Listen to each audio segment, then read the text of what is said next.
further. So now I'm going to go ahead and answer some of the questions in the chat.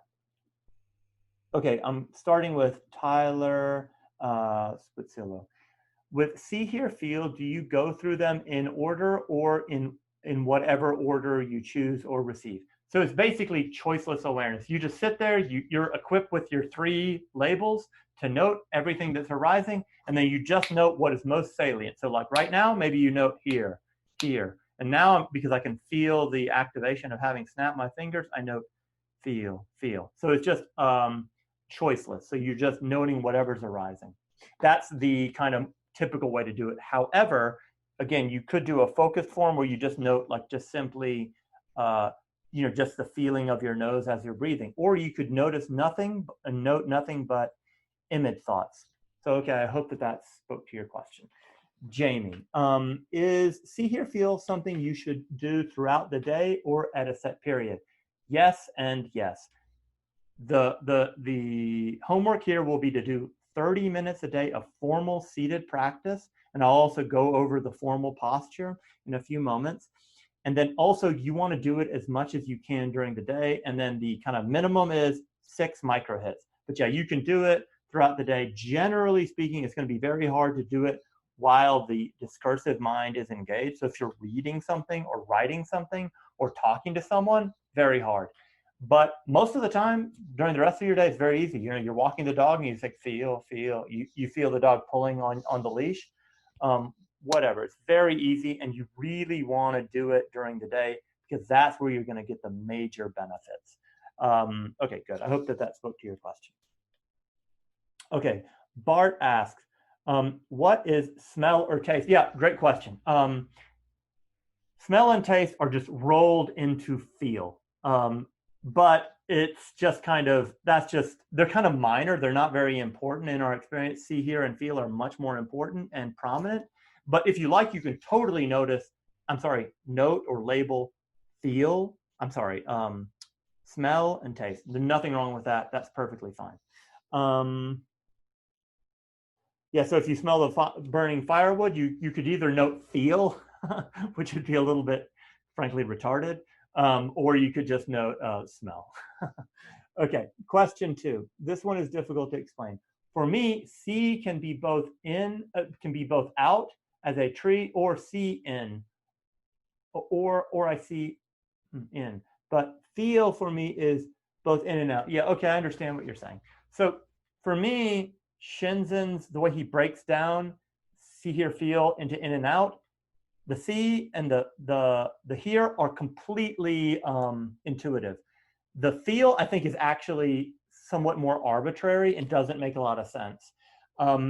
So your body feel and then your emotional feeling feels are totally enmeshed, but actually everything is. There are actually no clear boundaries in the world whatsoever. But this is more clearly seen with the feel in, feel out. I think it's really kind of messy, but it just again, I don't think there's any truth to the see, feel in, and feel out, but there's something skillful about using that language. Did that speak to your question?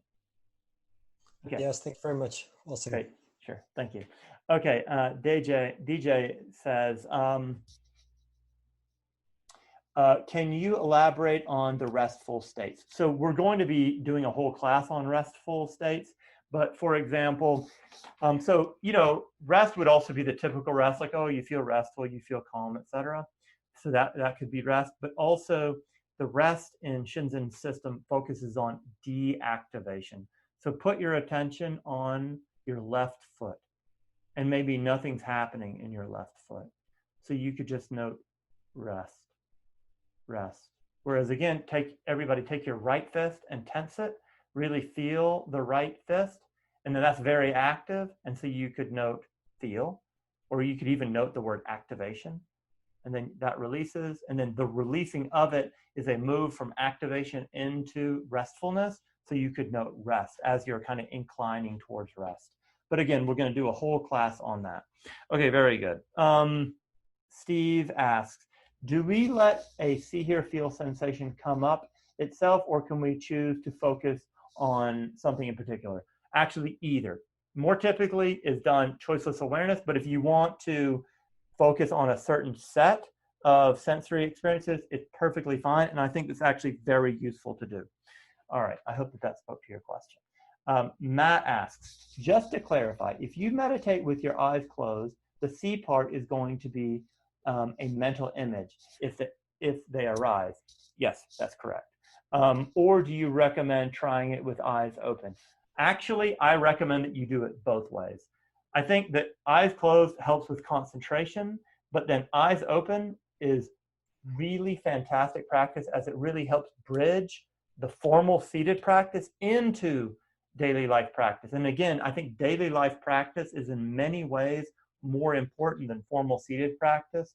And the way I like to think about it is that when you're doing your daily life mindfulness seated practice, you're kind of charging up your ability and potentiating your daily life practice. So, okay, I hope that spoke to your question. Alex says, I cannot feel in at all. Is this a problem? Strategies. So first off, it's not a problem, but go ahead and straighten up. Push the crown of the head up towards the ceiling. And then bring your attention to your chest cavity, to your heart area, or maybe your throat or your head. This is where often feelings are, or rather where body sensations are that trigger emotions.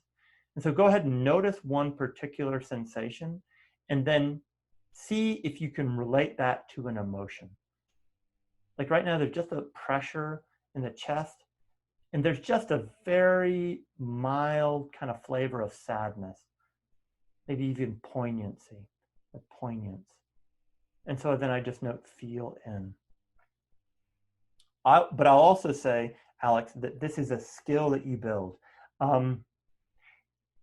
And particularly this noticing the body and noticing, noticing like kind of somatic feel and then emotional feeling states, and then seeing the relationship between them is really helpful for increasing your mentalization abilities, kind of your ability to kind of know yourself and know others and kind of be more in touch with your feelings and with your body. Really, really, really therapeutic and helpful. I hope that spoke to your question, Alex. Steve says, how quickly should we note? Is faster better? This is a really good question. Daniel Ingram recommends really fast noting. I find it absolutely horrifyingly off-putting. I can't stand doing fast noting. I like doing it just like one note per second to every 3 seconds.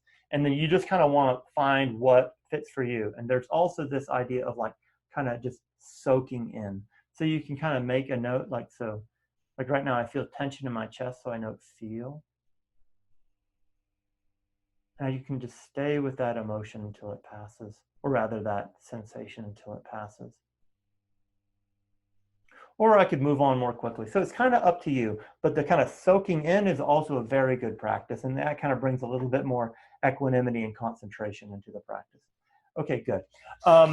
Tyler, one more quick question. Do you note after interpreting the information from the sense, or are you using the word to consult a sense or to maybe construct it? I'm not sure quite what you mean. You actually do it after the fact. And I want to be crystal clear that the actual label is not mindfulness. It's actually a trick to make yourself become more mindful. The way I like to think about it is that if you get into the habit of doing the labels, right? You get into the habit of noting, then your body and mind kind of gets it. It's like, oh, it's almost like, oh, there's going to be a quiz. It's like, I got to pay attention because I need to be able to make the note. So that like noting conditions mindfulness that's actually happening in a sense right before you make the note.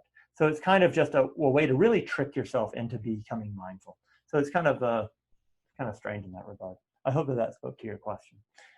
Samuel, are we going to have Zoom meetings every day or once a week? We're going to have them once a week on Mondays at the same time.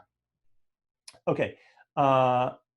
Lana, do we need to separate see, hear, feel, or can we have like a general noting? Thank you.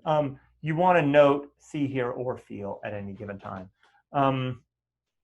I mean, it would actually be acceptable to just like note presence, presence, presence, or being, being, experience, experience. And like when I say that, like there's a meditation that happens, but that would not be this practice, and it would also not really help very much with the sensory clarity aspect. But by noticing, see, hear, feel distinctly really helps with the sensory clarity aspect. Okay, so now we've kind of run over, I think mainly we covered a lot of material, but we'll do the meditation in just a moment. Generally speaking, we'll have a full 30 minutes for guided practice, but today it'll be about 10 minutes. Are there any other pressing questions right now? And you can just unmute yourself. I just want to. Oh, sorry. Go ahead. Let's go with Reed. I just wanted to point out that your website says that the next class is on July 7th, and that's next Tuesday. So if it's Oh, Monday, it's oh, thank you. Okay, awesome. That's very helpful. Thank you. All right, I'll make a note of that. Okay. Okay, and then someone else was going to speak up. Sure. So I think I just want to quickly summarize before we go into the practice. So there's see, hear, feel. There's in and out. So it could be like 6 different things. Yep. And then there's rest, right? So, yeah. So it's 7 possible notes. Is that correct? Don't worry about the rest. The rest is just kind of opening up your mind to the fact that there can be something that's more active and something that's more kind of inactive or restful. So don't worry about that for the time being. And then the in and the out is totally optional. That just helps gain a little bit more sensory clarity as to really what's happening. So feel free to note, see in, see out, etc., or just note, see, hear, feel. Either one is fine.